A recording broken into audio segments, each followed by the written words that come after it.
This is the Not So Korean podcast with Jay and Tim. I am Jason Verney. And this is Timothy Holm. In this podcast series, we talk to one another and sometimes with special guests about what we know about Korea, what we don't know about Korea, what we want to know about Korea, and occasionally what we don't want to know about Korea.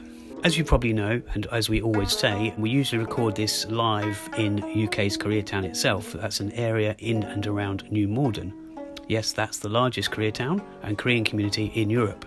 But I must add a quick statement from me, Jay, before passing you over to myself, on the fly and on the move, somewhere else. Due to the nature of this episode, some segments, and in particular the sound quality, will differ slightly. Hopefully this won't affect your listening pleasure though. Enjoy!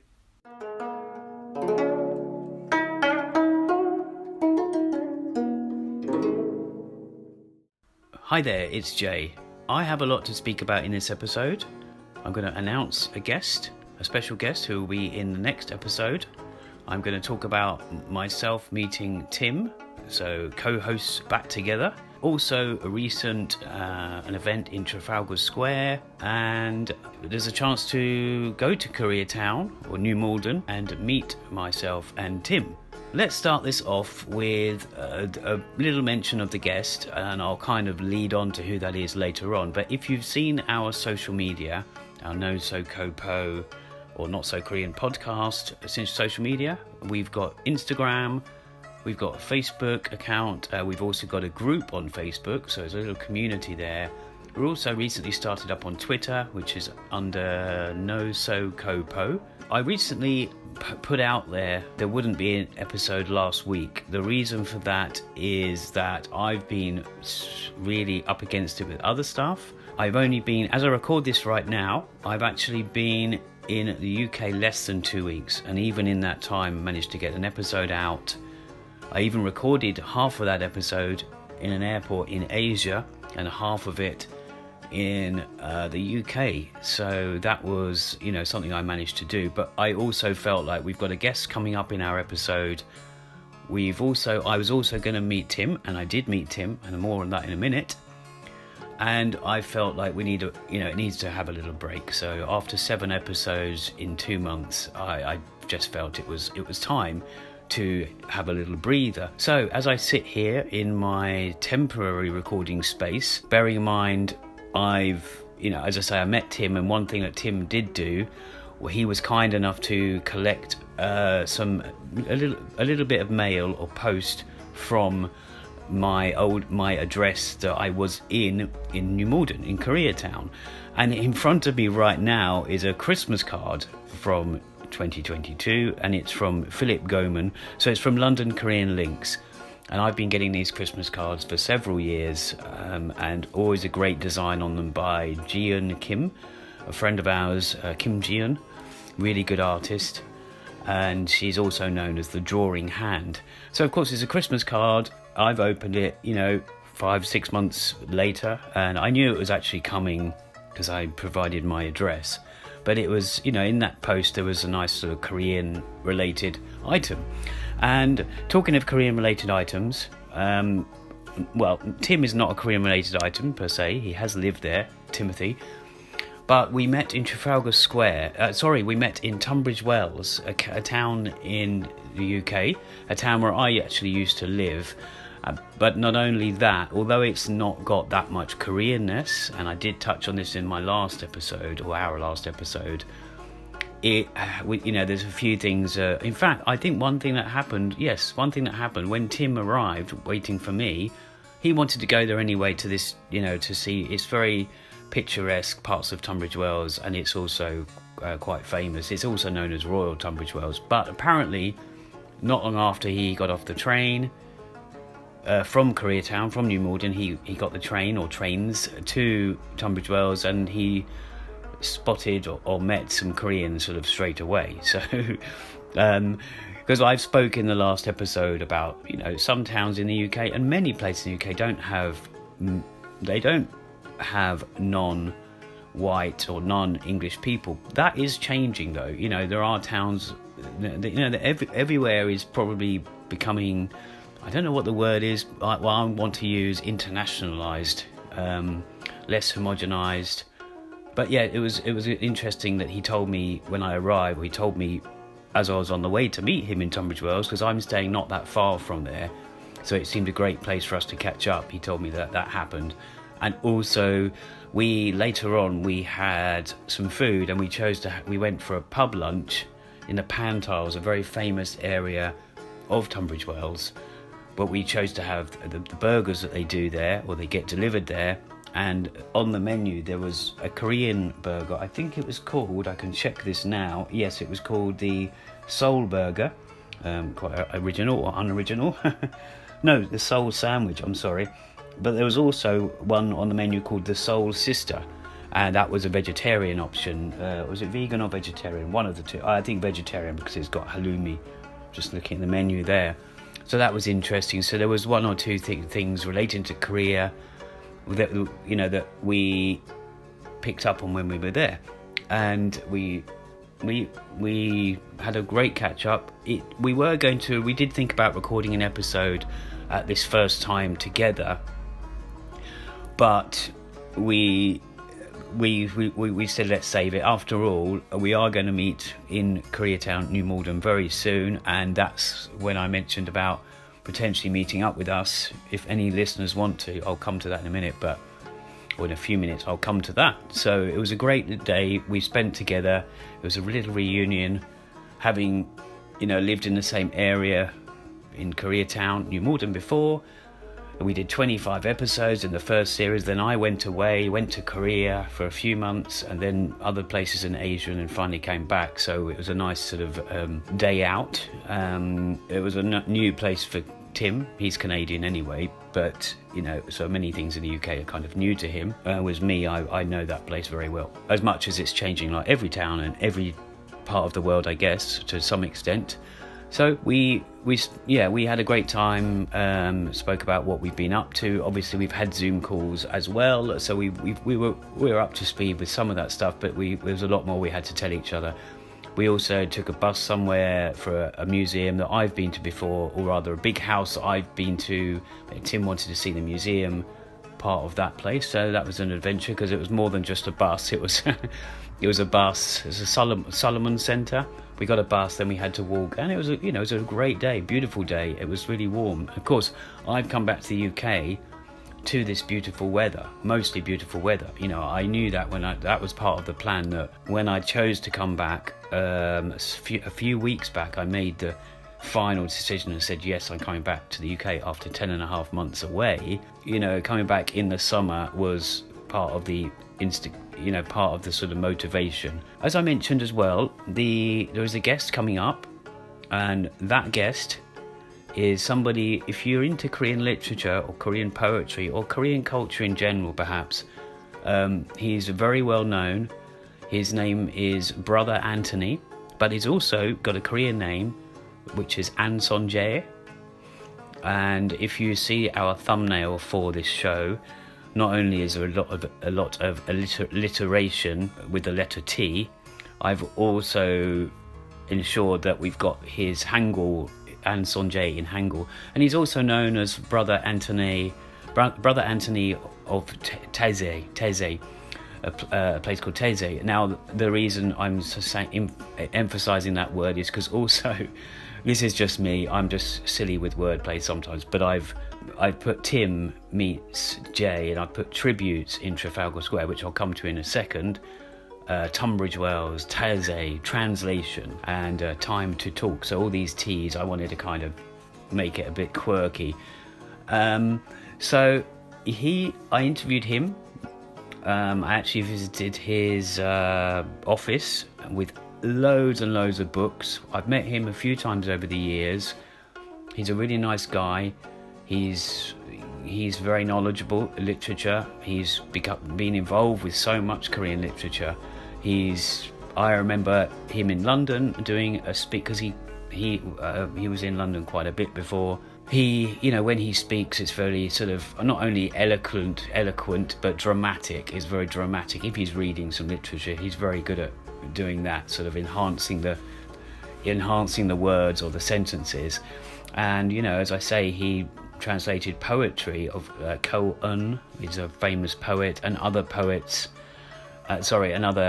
words, literature, poems for other novelists in Korea. So I've met him several times, but this time when we met, it was actually in Seoul, and we sat down and did a short interview, and I'm very thankful for him for doing that. But he also met myself and Timothy and Dia. Now, if you don't know Dia, she's been one of our guests in the first series.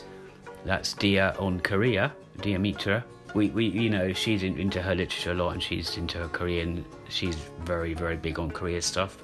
She's also written for Korea.net. Yeah, so what I was trying to say is, there's been lots of times, weaving in and out of time that I've actually met up with him. And Tim has as well, other times or the same times, but he's a really fascinating guy. He's also one of the, I would say few, but maybe because I'm saying that because it would have happened before more often, but he's one of the lucky people to be naturalized as a Korean citizen, so that's something. I believe he does touch on that in the interview. But yeah, so I wanted to make this episode, although we've posted on social media that his interview is coming up. We didn't say it was the next episode, it's going to be the one after this one, all being well. And we not everyone checks social media. Even social media doesn't even show, the algorithms don't even show everything to everybody. That reminds me of that film, everywhere everybody, everything to everybody all at once. So I wanted to put it out there because there's people, that listen to podcasts and are not on social media or watch podcasts. We have the video version. And just a reminder, we've recently started up not only these video episodes that we do with loads of other videos that I make and films I make are already on YouTube as under Jason K-Town Verney, which is me, but also there's a Not-So-Korean podcast own channel. It's only got a few subscribers, but we wanted to put that out there so that mine doesn't get cluttered solely with the podcast, but also perhaps it will go in that direction later on. So that's An Sonjae, Brother Anthony. And the reason I mentioned, I've spoken about Tunbridge Wells and Tim, but the reason I mentioned Taizé, not only for the tea, but also actually talking of the letter T, Brother Anthony is very partial to some tea, but also makgeolli, great Korean food. I actually had a meal with him in Korea.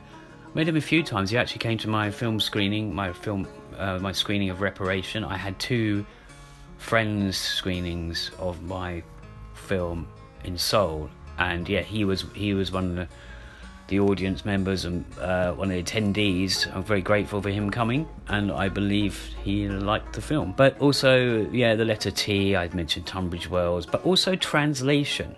Now, the reason I'm just going to touch on translation is because Tim's work, or some of his work, revolves around translating from Korean to English.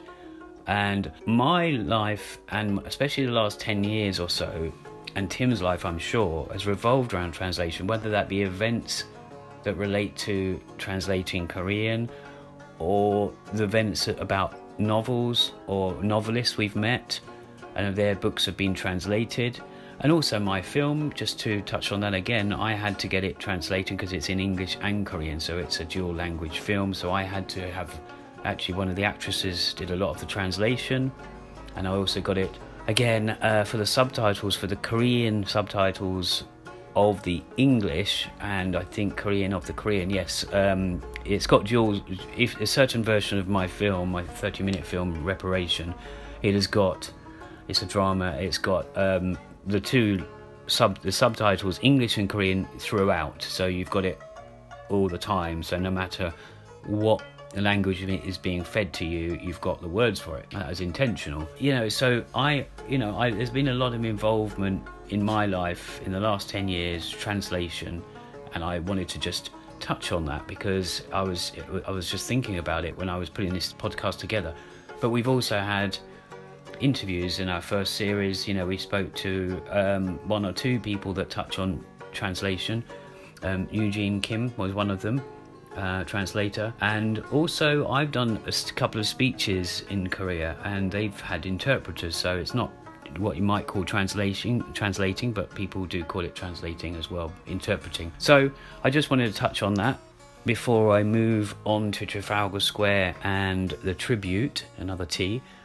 But this particular thing, important event for me, was our monthly Sewol ferry, the Sewol memorial or demonstration. We've been doing it for 9 years, every month, mostly Trafalgar Square. We have taken it elsewhere, like to Koreatown, New Malden. We're doing it quite a lot there now, or doing it more often than we used to. So we do that, but also we've taken it to Cambridge a few times. And not only that, it meant that one of our other guests, Dami Eniola, from the first series, who I've done some video for before. She's a very, very knowledgeable music expert and previous student of SOAS, and she studied at SNU, Seoul National University, and we now might be collaborating on something film and music wise. And she's also had a radio show, Gugak Sounds, which was pretty popular. But the reason I'm saying that is because she also turned up for the Sewol Ferry Memorial in Trafalgar Square. There's only a few of us there, about a handful max, and it was nice that she came along. We got a load of photos, while we're there, we always get interest from people, either Koreans that passing, the ones that aren't too sort of wary or shy, or some of the Koreans that might pass us in Trafalgar Square, might take a picture and walk on, and, sort of just a shy sort of thing, shyly. It used to happen, I would say they were more cautious when Park Geun-hye, the president that was in power when this happened, and people would say responsible for this tragedy, her government at least, that people they're more likely to walk up now. So if they see us in Trafalgar Square with our placards in English or Korean and our loads of ribbons we have and badges, which we don't ask for donations. People can give them if they want, but we don't ask. They come up now more since she got sort of ousted and the presidency changed. Moon Jae-in was later on, and now there's it's all changing in Korea, often for the better, but often not as well. You could say the same about other countries as well. So it was great to spend some time with Dami. So we had myself and a woman from the memorial who's been there for many years, who's been doing this for quite a few years, the same as me, were joined us for our usual. We had basically tea and cake in the crypt, which is St Martin's in the Fields essentially, but it's right near National Portrait Gallery. It was great to see Dami. As I say, we spoke about a few things. We even visited briefly a Hong Kong art exhibition where there was an auction going on of some sort. And then we also, as I say, we spoke about other stuff, and included in that was a potential collaboration, some music from my next film. But it was great to see her. It was great to see Dami. What is left to say? Well, we've got that guest. We've got Brother Anthony, or An Sonjae, coming up. All being well, that's going to be the next episode. That should be episode 34. It was great to see Tim in Tunbridge Wells, but obviously Tunbridge Wells has no connection to Korea, or no major connection to Korea. But the place of New Malden, where we started this podcast, myself and Tim and a few others that we know are going to meet at a certain time of day on the 6th of July. So that will be my first time. I might go there before, but it's unlikely because it's not that long from now. And the reason I was saying, and even it says on our thumbnail, that if there is a chance if we're both available, or if either of us are available, if you want to come and say hello, we're happy to meet up, maybe go for a coffee, a chat, maybe just take you somewhere that we might think is a great Korean place, whether that's a cafe, a bingsu place, or whether that is a restaurant or some other sort of Korean related building. There's, we can maybe show you some sites. Obviously this is not a tour, but I know that I'm going to be free for much of that day, not all, but much of that day, and we are meeting, myself, Tim, and a few others. A handful of us basically are meeting at a certain restaurant in New Malden, as it stands at the moment. So I'm going to go over to New Malden, Koreatown, sometime in the morning or early afternoon on that day. So I will essentially, my plan is to be in that area for the whole day. So this is why I'm putting it out there that anyone who lives London or outside of London and wants to, you can get in touch on my Instagram or our Not So Korean Podcast Instagram, or the community on Facebook, or even my personal Instagram is Jazian Verney. So it's J, then it's Asian, then it's Verney, so Verney. So some people say Jasian, but it's Jazian, so it's meant to sound like Asian. So Jazian Verney. That is it, or just look up Jason Verney, maybe that'll be easier. But no worries, if not, there'll be lots of things for me to do. I'm going to go and meet the people at the Kingston Environment Centre who are in New Malden. I used to see them every Saturday and sometimes more. They have had events or links to Korean related events. In fact, Glastonbury is happening at the moment. I've been there 6 times, and one of those years there was 4 Korean artists there. I was doing my best to see them all, and I did see them all. I met a few of them. I met Jambenai, who I've met a few times since. Goneche, she's one of my favourite singer-songwriters. She's from Gwangju, but she performs a lot in various places in South Korea, and she's been to London a few times. But what I was going to say was, there's been a few years where they've had Korean bands and returning ones, like Goneche, she returned.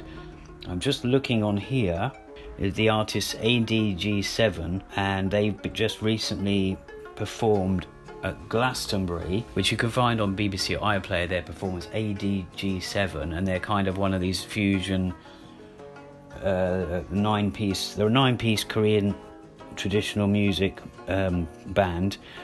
But the reason I mention them now to do with New Malden is I've heard that they're in the Greenfields area. They were in the Greenfields area, and because it's the Kingston Environment Centre, there's a couple of people that run that have been involved with Glastonbury and that particular area, because Glastonbury is huge. You know, they say there's 150 stages now, including little musician corners and small areas or lesser known stages. Yeah, it wouldn't surprise me if there's that many, but basically it's a massive place. But you've got these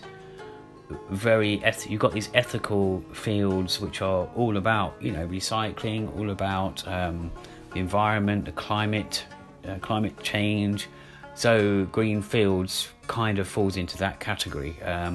So that's why I was touching on that from New Malden. Well, I've pretty much covered what I wanted to cover. So I hope you tune in for that episode, that interview with the very, very knowledgeable brother Anthony, also known as An Sonjae. And you'll also, if you are in New Malden, Koreatown, on the 6th of July, do let us know beforehand if you know. And and if you ever want to take part in our Sewol ferry monthly memorials, just for a start, we've got a Facebook group. We're on Facebook. I think it's Remembering Sewol UK, and on Instagram it's Sewol_UK. Everyone's welcome. We've been doing this for a long time. The 10th year anniversary next year. If you missed other episodes, I actually went to the ferry yet again in Mokpo towards the end of, or the latter half of 2022 during my time in Korea. Saw the ship, quite emotional, quite sort of, for me, I've got this strong connection with it, and it's unexplainable. The ship this time is turned upright, and also I visited the classroom where the students is kind of I wouldn't say entirely a replica of the classroom. It's the actual pieces of the classroom made to form the same thing in another building near Ansan, in the Ansan area, which is where the students who were on that ferry, who 250 of them tragically were drowned because they were told to stay put, they would be rescued. And there was also adults, teachers, and others that lost their lives.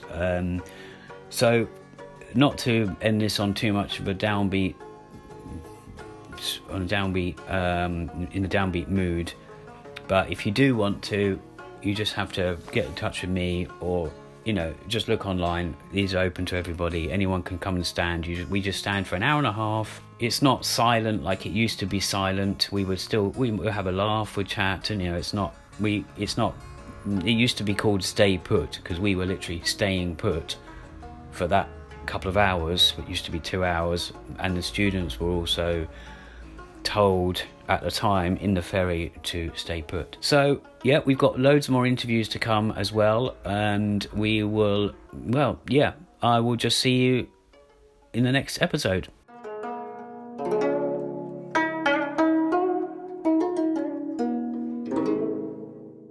Well, we hope you enjoyed that episode. So that's all from us. 안녕히 계세요.